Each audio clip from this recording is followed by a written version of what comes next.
And welcome everybody to the glorious, glorious owners meeting here on a Wednesday evening, 8 p.m. Eastern. I don't know where your kids are, but your kids should be here hanging out with us. That's Blaine. We got Steven. We got Kirk. We got Mick. I'm John Go. Honor, grateful, thankful that you guys are here hanging out with us and then watching the recording too. So part of I think of ownership is mindset. I think this is a big I'm not going to say a problem, but like an opportunity even for people in this business to really crush it compared to their competition. And mindset kind of determines what you're going to do with your business each and every day. I'm a big fan of reading, so I read a lot. Dude, I don't even know if you guys can see this, but I got a brand new, completely empty bookcase for my new book. Like it's depressing. I need bookcases like I need new socks. It's insane. But one of the things that I do is when I'm reading, I'm always getting different ideas and different ways of thinking about business. And there was this really cool book I'm reading by Randy Gage. He's a well-known network marketer, and he talked about this in his recent book. And I wanted to share it with you guys because I thought it would really help us kind of change mindset when it comes to this. And I'm paraphrasing it, but I have the note written down here. And he said, it doesn't matter what you do online. You need to think of yourself as a tech/media company. Companies that are going to use technology and social media to build the brands and sell the products. So breaking this down, it doesn't matter what we sell. We could be selling traffic if we own a TE. We could be selling emails if we're if you're doing solo ads or viral mailers or something. You could be selling a widget. It doesn't matter. We are not in 2019. This is what he's saying. You can't think of yourself as a company that's producing products. You have to think of yourself as a company that's producing content on these platforms, leveraging these platforms to sell those products. So everything that we're doing each and every day, it's not to say, okay, here's a widget, go and buy it. It's here is a widget that we believe in, we're passionate about, we sell it, yes, but look at all of the tools that we're going to leverage to present this for our customers. This changes the mindset. It's no longer like, oh, I'm a TE owner and I'm, it's like, think of TEs. Like I hate always going back to that, but let's look at this as an example.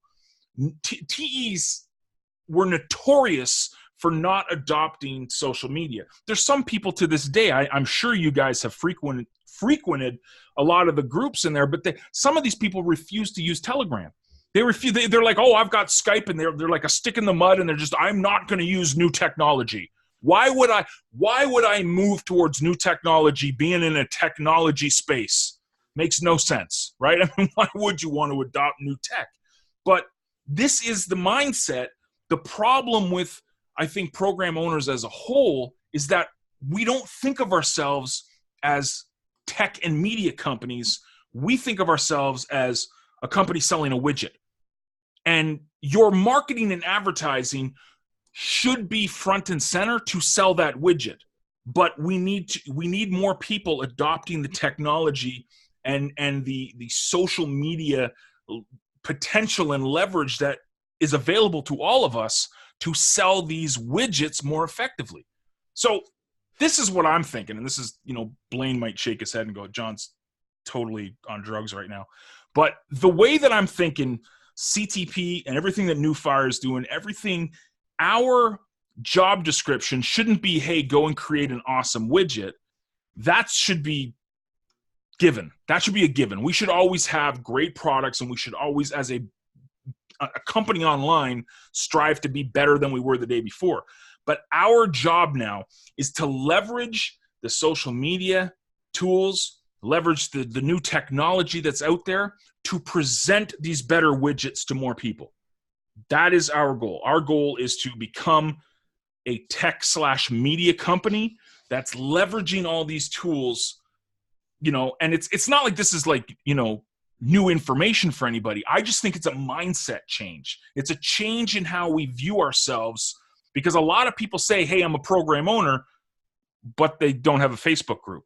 A lot of people say, yeah, I'm a program owner, but they don't even have an Instagram account or they've never tweeted in their life. I mean, there's some people that are even in the CTP circle that you see using different social media tools, and they don't even tweet about their own business. They're tweeting about some other opportunity or some survey site on Twitter. It's like, these are opportunities for us to crush it and absolutely stick out from the crowd and change the mindset of saying, okay, instead of selling a widget, I've got to become a company that uses the tools to present better opportunities for my customers. And this is where I see a big disconnect in this business. People are so stuck in 2005, they're not seeing that that's 14 years ago, right? Like, we need to start adopting this stuff. And this is why, begrudgingly, we're dragging people into CTP Talk.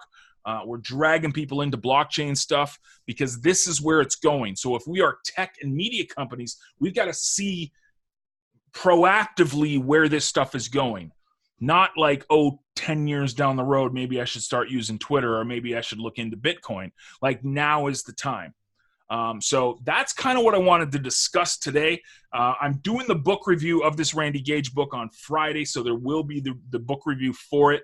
It's absolutely fantastic, and I just love the way that he wrote it down, where we need to change the mindset of how we view ourselves. Instead of a company selling a widget, we've got to become a media/tech company that's using the tools that are out there to present better widgets for our customers. So what do you guys think? Blaine, anybody? Sip my coffee. Wait a second to see if anybody speaks or types anything in the chat. But no, I totally agree with you, John. I didn't shake my head like you were completely crazy. I wanted you to disagree. No, okay. No, I don't actually disagree. I think it's a great method and way to move forward with things, and it's so sad seeing people that want to have a business on the internet but refuse to move forward as the internet moves forward.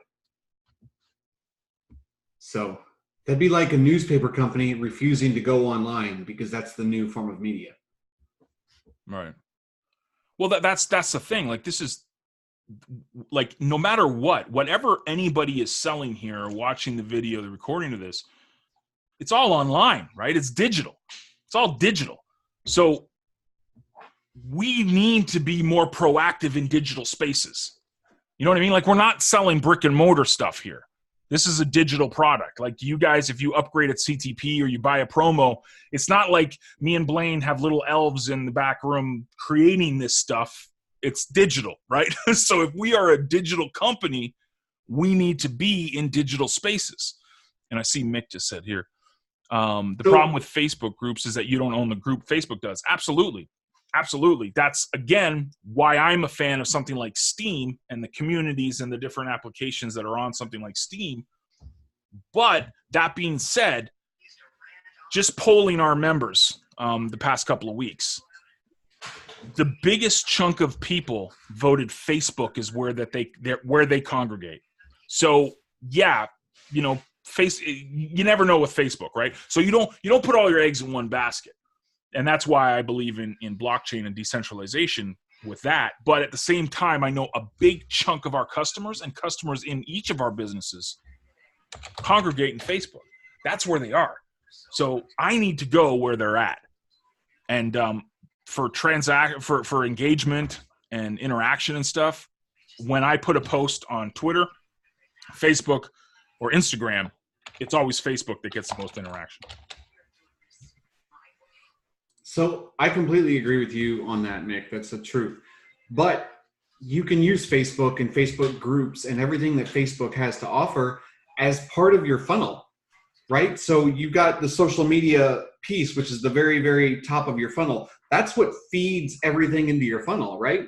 So you've got all these people browsing and everything. And then once they go to your site or join your site or purchase from you or whatever, they get on your list. At the end of the day, the goal is to get them on your list of some sort, right? So that's just step one. That's the same thing as using lead capture pages or blogging on CTP Talk or Steam or anything like that. That's the front piece to get people to the next step in your funnel, which is on your list. And then from there, you move them down that funnel even further. So Yeah, Facebook groups is great because you don't own the group. Yeah, you can use a fan page. You can build a group. I've done both. All of them have success depending on how you use them. Right. Yeah, like the CTP is just a page, right? It's not a group. It's just the CTP page that we have. Yep. And it's great. It's fantastic. I get like me and Blaine can see the numbers, right? Like when you set up a page, you can look at all the metrics and the analytics. And I'm not saying you need to rely on analytics and all that stuff, but the pull that we get from putting something out on Facebook is probably 70, 80% more than if we put it on Twitter or Instagram. Like Instagram is our lowest interaction. It's a brand new account, and listen, no one's even if I flashed a little bit of skin, okay, no one's coming to check out John G. Olson on Instagram. Okay, let's be honest. So that's a slow and steady approach, but we're getting really good subscribers to the new YouTube channel. This is a really good example. Hopefully, if you guys weren't there on Monday night, hopefully you watched the recording. I discussed something that I think plays perfectly into this, and kind of what Blaine said about, just using all this stuff to leverage it to fill your funnels.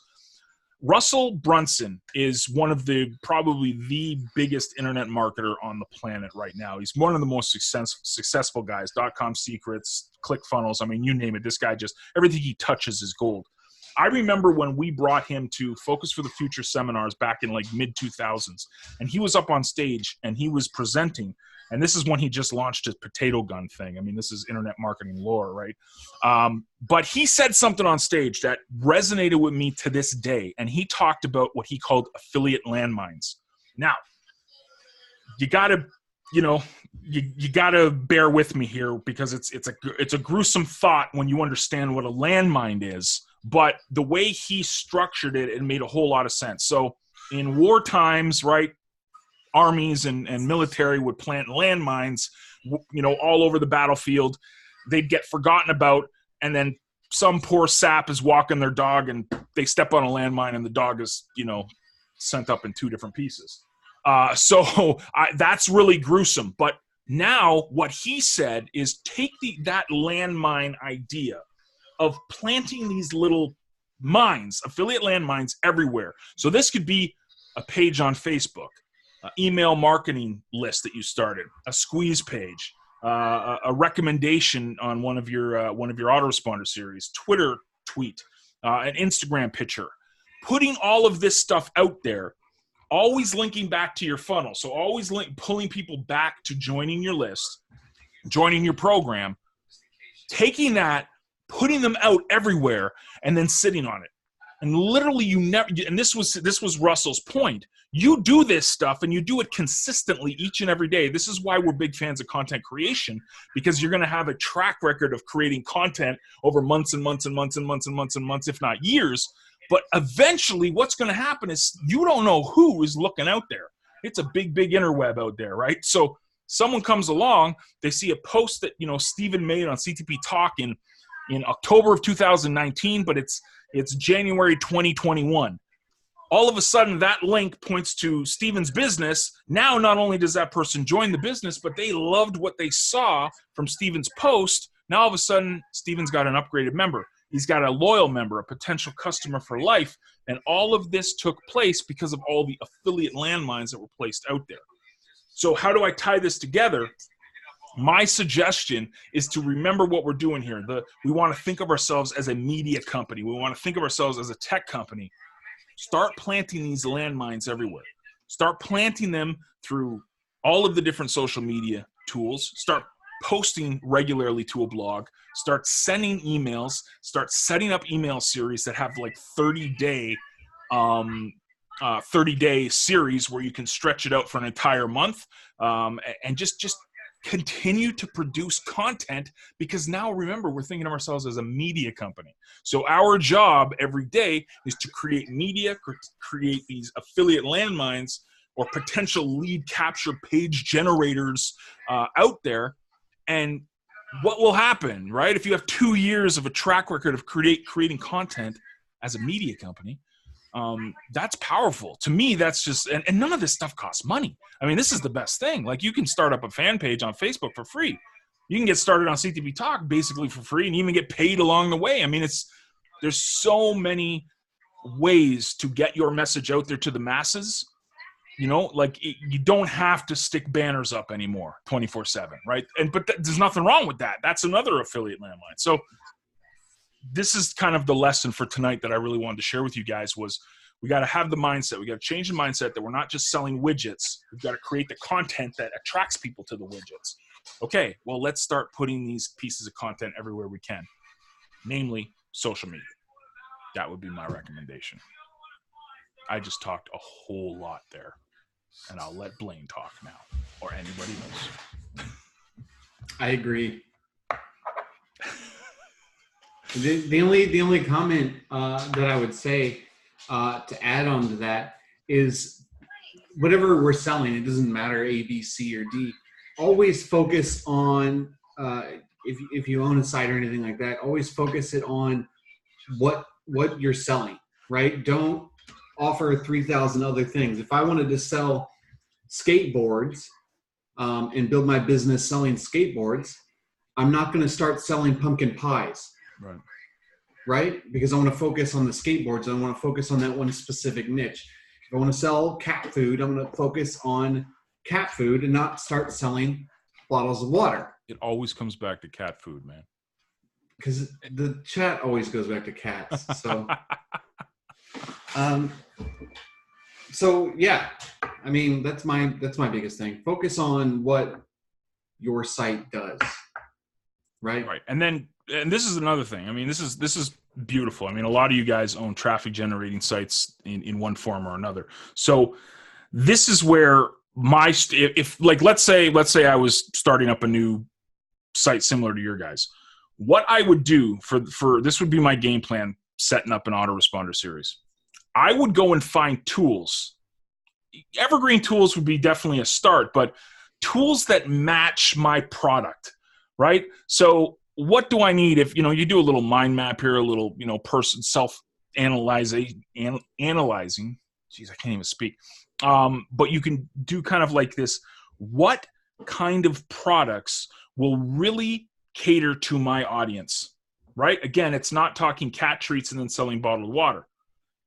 I'm selling traffic. Okay, well, what are some things that people that are looking for traffic need? Well, they need autoresponders, trackers, things like that. So the evergreen products. So that would be a big chunk of my email series. But remember, I'm doing a 30-day email series. So I'm doing a 75-25, right? So 75% I'm trying to pull people to me, but the 25% I can actually push some things and recommendations. So every couple of days would be, hey, check us out. Here's my social media. Here's the social media accounts, blah, blah, blah. Check out what we're doing. We're doing webinars. Come to them. Here's my blog. Here's an update on the blog. But then I would do, okay, yeah, you know about the autoresponder, but what other tools that would really fit that audience? What would be a really good Remember, we own a list now. If we're building, websites, those websites are actually mailing lists. Now, if you treat those lists like gold and recommend really solid products, not only will you have a loyal customer base, but you're also going to be making some money.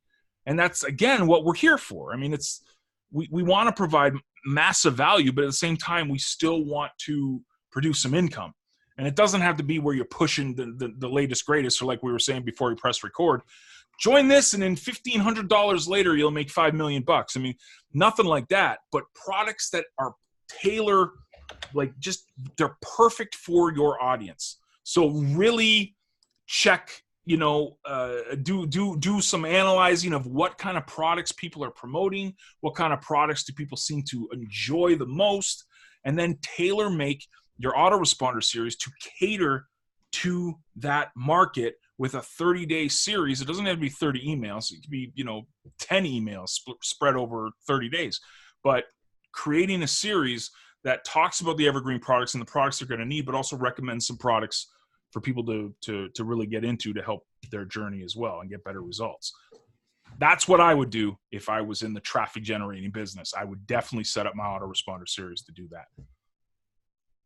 And then again, using all the social media tools to drive people to that site or drive people to a lead magnet or some kind of lead capture page that puts people into that series so that they see that when they get on the series, they're going to get some good quality information. So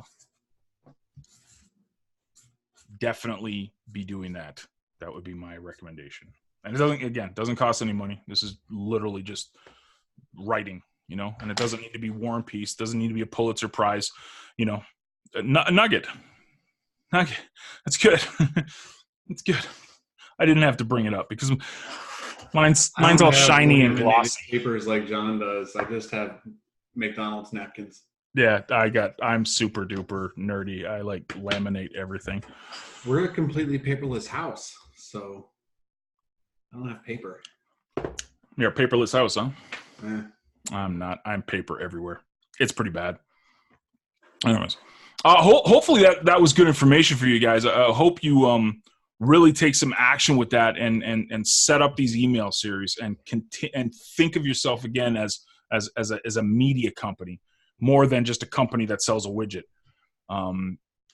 If we do that, we'll start looking at ways to generate really good targeted traffic, and the targeted traffic comes from social media, from word of mouth, from your email list. Just going back to what Mick said, this is the thing, and this is why we're big on blogging and email lists, right? That's the 2 B's of CTP. The reason why we're on that is because that's traffic sources you control. You don't control Facebook. You don't control Google. You don't control Twitter or Instagram or any of these other things. You can leverage them and you can use them, but at the end of the day, you don't control them. You do control the content on your blog, and you do control the content that you send through email. So this is a big thing for targeted traffic, warm traffic, cold traffic, whatever. This is really warm traffic because these are people that interact with you, they engage with you, but at the end of the day, you own those sites. You own your blog. You own your email list. This is fantastic traffic. This is the best traffic at the end of the day you can generate, in my opinion. I don't think you can get anything better than an email list or a blog or you know, someone interacting with your blog. It's just it's beautiful. It's a gorgeous thing. I love it. It's warm and fuzzy. It makes me feel special. Yeah. There you go. Thoughts, questions, rants, raves, tomatoes. John Blaine, you guys are idiots. No? We might be. Who knows? Definitely.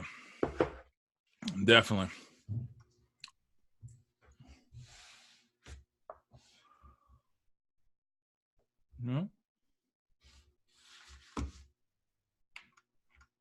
You can talk. You can unmute the questions, comments, concerns, rants, raves. Yeah. Okay. Well, it's all good. What I'm going to do, though, I'm going to shut down the recording just so I don't bore the people that are going to be watching this. But we're still here. So if you guys want to chit chat, or if you're stuck on anything, let us know. That's what we're here for. We're here to help you guys. What about email signatures? Yeah, good idea, Steven. I mean, again, it's free traffic, right?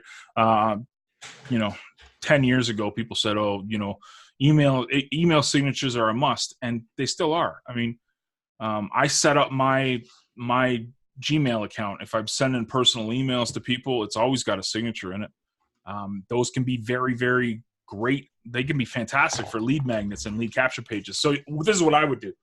I wouldn't do, hey, I'm John, come and check out my blog on a signature. I would do something. I would treat it like an ad. So I would do, discover the 3 tips that helped me, from being a pizza store manager to a 6-figure earner. Something like that. Use numbers in it, right? Don't spell out. If you're going to do 3 tips, that's a big tip for email marketing stuff. Don't write out, 3 or 2. Use the number. So, discover. Use words like that. Discover the 3 secrets that turned a pizza store manager into a 6-figure earner or something like that. And then what you would do is the link, you would have that as a lead capture. So it would go to a lead capture page or some kind of lead magnet that people would join your list, and they would get like a little short e-report. You can bang out a little e-report. It doesn't have to be more than 3 pages, 5 pages long, if that. And that's really good. Make it nice, a little PDF. You can create a PDF on any WordPress or any word processing program these days, and literally, you've got yourself a lead magnet. You can go to Canva and make the design, the little logo for it, or a little design for it. Doesn't have to be perfect. Just something that gives people of value. So the signature would just have a nice little headline that captures attention. You know, ACAs, use the ACA in everything you do. Attention, curiosity, action. You can break that down not only in a squeeze page, but you can also use that for email series. You can also do that in email writing. You can do that in email signatures, whatever. And then fire the trap. So the link, the clickable link would go to a lead magnet or a lead capture page of some kind where you're delivering value, a nice little 3-page e-report, you know, going over 3 tips that helped you or whatnot. Or in Blaine's case, 3 tips that helped his cat stop scratching his leg. I don't know. Whatever. Yeah. I don't own a cat. I know, but the dog stop dogs from barking, you know. But that being said, it you know, I'm just joking around. It should be targeted, right? I mean, it'd be really weird if you're trying to generate a list for traffic or online business or some kind of niche like that, and then this email signature is talking about 3 ways to keep your parrot from squawking, right? I mean, you got to remember your audience. So that's a key too, to maximize the potential of lead captures, etc., etc.